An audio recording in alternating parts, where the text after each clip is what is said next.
Hello नमस्कार दोस्तों। स्वागत है आपका आपके YouTube channel Ram driving guide में। तो हम हर क्लास आपकी अब टाइम टेबल के अकॉर्डिंग ला रहे हैं। टाइम टेबल हमने ग्रुप में अपलोड कर दिया था हमारे व्हाट्सएप ग्रुप में, तो उसी के हिसाब से अब सारी क्लासेस आपके आएंगी। आज एक कुक की क्लास की आज की है, तो इसमें हम बात करते हैं आज जितने भी टेक्निक आपकी होती है, विधियाँ होती है खाना बनाने की, उन सभी वीडियो की बात हम आज की क्लास में करेंगे। टोटल 10 से 11 इसमें विधि है, टोटल शायद 11-12 इसमें विधि है। तो हम सारी वीडियो को हम आज की क्लास में कंप्लीट कर लेते हैं। और हमारी क्वेश्चन की क्लासेस भी हमारी कंप्लीट हो चुकी है। तो क्वेश्चन की क्लासेस नहीं देखी है तो आप उनको भी जरूर देख लीजिएगा। 33 क्लासेस टोटल हमारी क्वेश्चन की हमने कंप्लीट कर चुके हैं उस सीरीज को। वहाँ पे आपको प्लेलिस्ट मिल जाएगी हमारे यूट्यूब चैनल पर ही। प्रैक्टिस सेट्स आपके आज से हमने शुरू कर दी हैं बनाने, और नेक्स्ट लगभग 8 से 10 दिन में आपके कुक के प्रैक्टिस सेट आपके टिप टॉप, जिसमें आपके एमसीक्यूज रहने वाले हैं। 70 क्वेश्चन आपके ट्रेड के रहेंगे, 30 क्वेश्चन आपके जीके के रहेंगे। तो बिल्कुल पैटर्न के अनुसार, बियरोग्राफ के पैटर्न के अनुसार, और जैसा क्वेश्चन पूछता है बियरोग्राफ उसी वैसे ही क्वेश्चन हम उसमें डालेंगे। तो उस प्रैक्टिस सेट्स को भी आप ज़रूर परचेज कीजिएगा। उनकी जो प्राइस रहेगी वो 99 रुपीज़ ही उनकी प्राइस रहने वाली है। तो पहली जो विधि है आपकी उबालना, बॉइलिंग। तो ये क्या है, इसकी परिभाषा की बात करते हैं। पानी को 100 डिग्री सेल्सियस तक गर्म करके उसमें भोजन पकाया जाता है। मतलब कम से कम इतना आपका टेम्परेचर आपके पानी का आपका होना चाहिए। और ये जो है बॉइलिंग का जो है, ये मोस्ट कॉमन आपकी टेक्निक होती है, मोस्ट कॉमन विधि आपकी होती है खाना बनाने की। मतलब सबसे ज़्यादा इसी का यूज करते हैं। उदाहरण की बात करें तो अंडे को उबालना, चावल पकाना, आलू उबालना, मतलब जहाँ पर भी उबालने की बात आती है तो वहाँ पे आपका ये विधि, हम इस विधि से हम कार्य करते हैं। इसके एडवांटेज क्या है? एडवांटेज की बात करें तो ये आसान है, सरल है, स्वास्थ्यवर्धक है। स्वास्थ्यवर्धक कैसे है? क्योंकि जब हम बॉइलिंग करते हैं 100 डिग्री सेल्सियस पर उनको, तो उसमें जितने भी बैक्टीरिया वगैरह होते हैं, जितने हमारे हार्मफुल होते हैं, वो इतने टेम्परेचर पे सर्वाइव नहीं कर पाते हैं, जीवित नहीं रह पाते हैं।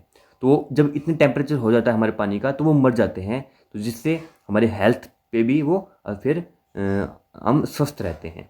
कम तेल की इसमें आवश्यकता होती है। तो ये आपकी बॉइलिंग विधि थी। सेकंड विधि की बात करते हैं, उसको हम स्टीमिंग बोलते हैं, मतलब भाप से खाना पकाना। तो भाप से खाने पकाने के भोजन को सीधे पानी में डालने के बजाय उसकी भाप में पकाने का हम इसमें विधि को अपनाते हैं। उदाहरण के तौर पर हम इडली हो गई हमारी, मोमोज आपने देखे होंगे, मोमोज को भी भाप से पकाए जाते हैं, और ढोकला। तो ये 3 इसके उदाहरण होते हैं। लाभ की बात करें तो पोषक तत्व नष्ट नहीं होते, तेल की आवश्यकता भी इसमें नहीं होती है, ऑयल फ्री आपकी ये विधि होती है। इसे हम इंग्लिश में स्टीमिंग बोलते हैं। जो भी आपकी स्टीम होती है, भाप होती है, उसके जरिए ही हम उस खाने को पकाने का कार्य करते हैं। तीसरी की बात करते हैं, तीसरी विधि की, धीमी आंच पर पकाना। देखो अंतर होता है तेज आंच पे और धीमी आंच पे। और जो कुछ विशेष हमारे पकवान व्यंजन होते हैं जो धीमी आंच पर ही हमारे बनाए जाते हैं, इसे इंग्लिश में हम सिमरिंग बोलते हैं। इसकी परिभाषा की बात करें तो पानी की को हल्का आंच पर इसमें हम उबालते हैं, लगभग 85 से 95 डिग्री सेल्सियस तक। उदाहरण की बात करें तो ग्रेवी आपकी हो गई, आपकी जो दाल होती है वो भी हम धीमी आंच पर पकाने का कार्य करते हैं, और करी बनाना ये भी हम धीमी आंच पर ही पकाते हैं। इनके एडवांटेज, इसके लाभ है, स्वादिष्ट होते हैं और बनावट बेहतर इसमें बनती है। तो ये आपकी विधि थी। चौथी विधि की बात करते हैं हम, तलना, जिसे हम इंग्लिश में फ्राइंग बोलते हैं। तलने का मतलब अब ऑयल में तलना, यानी ऑयल में तलने से ही हमें पता लग जाता है, माइंड में हमारा सेट हो जाता है कि ऑयल में तलना। तो इसके कुछ पार्ट्स होते हैं, तो इन पार्ट्स की बात करते हैं। तलने में पहला जो पार्ट है वो गहरी तलना है, जिसे हम डीप फ्राइंग बोलते हैं। ये क्या है? भोजन को पूरी तरह से गर्म तेल में डुबो कर तलना, इसमें तले जाते हैं। उदाहरण के तौर पे एक समोसा होता है, पकोड़े हमारे होते हैं, पूड़ी जो होती है, उसमें क्या करते हैं, जो पूरा जो हमारा समोसा, जैसे समोसा की बात करते हैं तो समोसा जो पूरा है वो पूरे तेल के अंदर जाता है। तो इसलिए इसको हम डीप फ्राइंग बोलते हैं, गहरी तलना बोलते हैं। इसके बी की बात करते हैं, हल्की तलना, शैलो फ्राइंग, जिसमें जो हमारा व्यंजन होता है वो पूरा हम तेल में नहीं डुबोते हैं। थोड़ा तेल में भोजन को दोनों ओर से सेकना होता है। उदाहरण की बात करते हैं तो हमारा पराठा हो गया, और हमारी जो टिक्की हो गई, पराठा और टिक्की, ये इनके एग्जाम्पल होते हैं हमारे हल्की तलना के, शैलो फ्राइंग के। तो ये हमारे तेल में तले जाते हैं। इसके बाद में पैन फ्राइंग, ये सी पार्ट आपका, ये गलती से यहाँ पे ये सी है यहाँ पे, ठीक है। तो पैन फ्राइंग, पैन फ्राइंग क्या होता है कि पैन के अंदर, पैन क्या होता है जिसमें हम खाना बनाते हैं, उस बर्तन को हम पैन बोलते हैं। तो पैन में बनाना, फ्राई करना यानी तेल में, तो उसे हम पैन फ्राइंग बोलते हैं। उदाहरण के तौर पर हमारा आमलेट हो गया, कटलेट हो गया। ये आपकी चौथी विधि थी।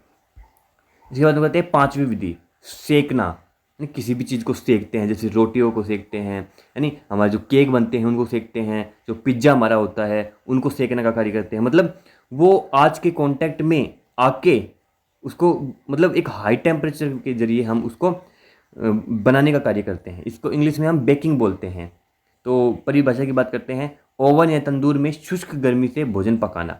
उदाहरण के तौर पे केक हमारा हो गया, कुकीज हमारी हो गई, ब्रेड हमारा हो गया, पिज़्ज़ा जो हमारा हो गया, ये हमारी सेकना जो होता है उस विधि से हम ये बनाते हैं खाने को। इनकी एडवांटेज क्या है? एडवांटेज की बात करें तो अधिक स्वास्थ्यवर्धक होता है, विकल्प होता है, कम तेल की इसमें आवश्यकता होती है। ये हमारा बेकिंग का था। छठे की बात करते हैं भूनना, जैसे कि भूकड़े भूनते हैं, चने भूनते हैं, है नी। और हमारे जो और भी हमारी चीज़ें होती हैं, जैसे कि बात करते हैं तो वो हमारे होते हैं ना कॉर्न, जिसे हम कॉर्न बोलते हैं, उनको भी भूना जाता है। तो परिभाषा की बोलते हैं, भोजन को बिना पानी के सूखी गर्मी में भूनना।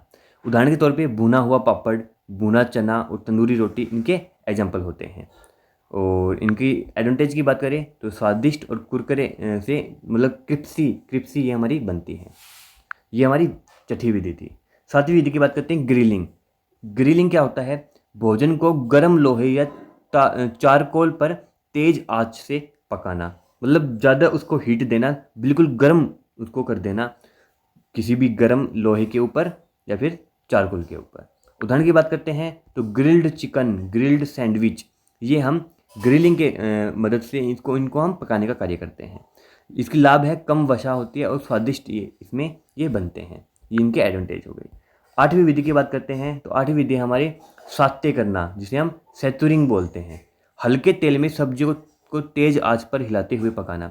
हमने धीमी आंच पर भी हमने देखा, और ये इसमें हमारी है तेज आंच पे, यानी ये डिफरेंस है। इसे हम सेचुरिंग बोलते हैं, और साते करना इसको हिंदी में बोलते हैं। उदाहरण की बात करें तो सब्जी फ्राई, चाइनीज सब्जियां, जैसे रंग, स्वाद और कुरकुरापन बरकरार रहता है। मतलब जितनी भी हमारी लगभग सब्जियां बनती हैं वो इसी विधि के माध्यम से बनती है, जिसे हम सेचुरिंग बोलते हैं। मतलब हल्की तेल में सब्जियों को तेज आंच पर खिलाते हुए पकाना। नौवीं की बात करें, नौवीं विधि की, तो इसे हम ब्रेजिंग बोलते हैं। ब्रेजिंग तो ये क्या होता है? पहले तला जाता है, फिर धीमी आंच पर थोड़ा पानी डालकर ढककर पकाया जाता है। तो जितनी भी हमारी सब्जियां होती है, हमारी भिंडी की सब्जियां, गोभी की सब्जियां, हमारी आलू की सब्जी, तो ये यही बनती है नहीं। तो इसे भी हम कई बार क्वेश्चन पूछा जाता है कि कौन सी विधि है, तो जो हमारी कॉमन, हमारी जिसे हम कॉमन विधि के नाम से जाने जाते हैं, जिसे हम मतलब बहुत ही ज़्यादा उपयोग में लाते हैं, तो वही हमारी ब्रेजिंग हमारी होती है। ब्रेजिंग जो टेक्निक है, वो खाना पकाने की विधि है, ये हमारी सबसे ज़्यादा प्रयोग की जाती है। तो ये धीमी आंच, पहले इसमें तला जाता है, जैसे ऑयल में हम तलते हैं सब्जियों को, तो ये धीमी आंच पर थोड़ा पानी डालकर ढककर पकाया जाता है, ताकि वो अच्छे से उसमें पक सके, जो हमारी सब्जियाँ होती है वो अच्छे से पक सके। इसके उदाहरण हो गए हमारी मांसाहारी व्यंजन, आलू सब्जी, मटर की सब्जी। 10वां हमारा होता है सत्तू बनाना, जिसे हम इंग्लिश में स्टीविंग बोलते हैं। ये धीमी आंच पर तरल के साथ लंबे समय तक पकाया जाता है। उदाहरण के तौर पर हमारी सब्जी सत्तू हो गई, चिकन सत्तू हो गई। स्वाद गहरा होता है और स्वास्थ्यवर्धक भी हमारी ये मानी जाती है। 11वीं विधि की बात करते हैं तो इसे हम ब्लेचिंग बोलते हैं। क्या बोलते हैं? ब्लेचिंग। तो ये क्या होती है? सब्जियों को कुछ देर के लिए गर्म पानी में डालकर तुरंत ठंडे पानी में हम डालते हैं। उदाहरण के तौर पर हमारे पालक हमारा हो गया, मटर हमारा हो गया, ये हमारे उसके उदाहरण होते हैं। रंग बनाए रहता है और जल्दी पकाने के लिए काम आता है। इसे हम ब्लेंचिंग बोलते हैं। इनके आप उदाहरण आप याद कर सकते हो, पालक और मटर। और इसकी परिभाषा, पहले गर्म पानी में डालकर और फिर तुरंत ठंडे पानी में ये डाला जाता है। 12वां जो हमारा है वो है हमारा माइक्रोवेविंग। मतलब जो हमारा माइक्रो हीट होता है उसकी मदद से, माइक्रोवेविंग की मदद से हम खाने पकाया जाता है। परिभाषा से बात करते हैं, माइक्रोवेव की मदद से तेज गर्मी में भोजन पकाने का कार्य होता है। उदाहरण की बात करें तो रीहीटिंग, स्टीमिंग, पॉपकॉर्न। और इसका उपयोग हम खाने को गर्म करने में भी हम इसका इस्तेमाल करते हैं, इस विधि को इस्तेमाल करते हैं। जैसे भी हमारा ठंडा खाना हो जाता है तो दोबारा जब हमें गर्म करना है तो इस विधि का हम उपयोग करते हैं, तो इसे हम माइक्रोवेविंग बोलते हैं। 13वां जो है वो हमारा स्मोकिंग है। स्मोकिंग क्या है? कि धुएं की सहायता से भोजन को पकाया स्वाद इसमें दिया जाता है। मतलब हम धुआं छोड़ देते हैं, धुआं की मदद से हम खाने को पकाते हैं। उदाहरण के तौर पे बात करें तो स्मोक्ड चिकन और स्मोक्ड पनीर इसके एग्जाम्पल है, इसे हम स्मोकिंग विधि बोलते हैं। 14वीं जो हमारी है वो है मैरिनेशन। मैरिनेशन क्या होती है? ये हमारी होती है मसालों, दही, नींबू आदि में भोजन को कुछ समय के लिए भिगो कर रखना ताकि वह नरम और स्वादिष्ट बन सके। मतलब पानी में, मतलब हम भिगो कर किसी भी चीज़ को, जैसे कि हमारे नींबू भिगो दिया, तो जब जैसे भी हम नींबू इसको भिगो देते हैं तो क्या होता है, कुछ समय में वो नरम हो जाता है, टाइट चीज़ भी नरम हो जाती है नहीं। मसाले जो हमारे होते हैं वो भी इसी के एग्जाम्पल हैं। तो इसे हम क्या बोलते हैं? इसे हम मैरिनेशन बोलते हैं। इसके एग्जाम्पल की बात करें तो तंदूरी चिकन और टिक्का, ये इसके एग्जाम्पल हो गए। 15वां जो है ये हमारा है ग्रेनिनेशन। ग्रेनिनेशन और हिंदी में इसको कहते हैं गार्निशिंग, है नी। हिंदी और इंग्लिश एक ही वर्ड है, गार्निशिंग, है नी। तो गार्निशिंग जो है ये वो क्या होता है? भोजन को सजाने की प्रक्रिया ताकि वह देखने में आकर्षक लगे, जिसे हम डेकोरेशन बोलते हैं, है नी। जैसे कि आइसक्रीम हमारी होती है, हमारे केक होते हैं, तो उसके ऊपर हम डिफरेंट टाइप्स की चॉकलेट, डिफरेंट टाइप्स के कलर्स से हम उसको सजा देते हैं, है नी। तो ये क्या होती है? भोजन को सजाने की प्रक्रिया ताकि वह देखने में आकर्षक लगे। उदाहरण के तौर पर धनिया पत्ता डाल के हम नींबू से सजा सकते हैं, प्याज से सजा सकते हैं। जैसे हमारा केक हो गया तो केक को हम चॉकलेट से सजा सकते हैं, है नी। तो इसको हम बाकी और भी हमारे इसके बहुत सारे एग्जांपल होते हैं, यानी उसे हम गार्निशिंग बोलते हैं, यानी। तो ये आपकी 15वीं विधि थी। ये टोटल आपकी 15 विधि, टोटल ये आपकी कंप्लीट क्लास हो चुकी है। तो हर क्लास आपकी टाइम टेबल के अनुसार अब आएगी, और प्रैक्टिस सेट पे भी हमें कार्य हमारा शुरू कर दिया है आज का। सारे जो क्वेश्चंस रहेंगे प्रैक्टिस सेट के वो बिल्कुल टिप टॉप आपके क्वेश्चन रहेंगे। तो वीडियो को लाइक कर लो, चैनल को सब्सक्राइब कर लो और शेयर कर लो अपने दोस्तों के पास जो भी इसकी तैयारी कर रहा है। जितने भी ग्रुप है आपके टेलीग्राम ग्रुप्स हैं उनमें भी आप इस वीडियो को शेयर कर दो। तो मिलते हैं नेक्स्ट वीडियो में। जय हिंद।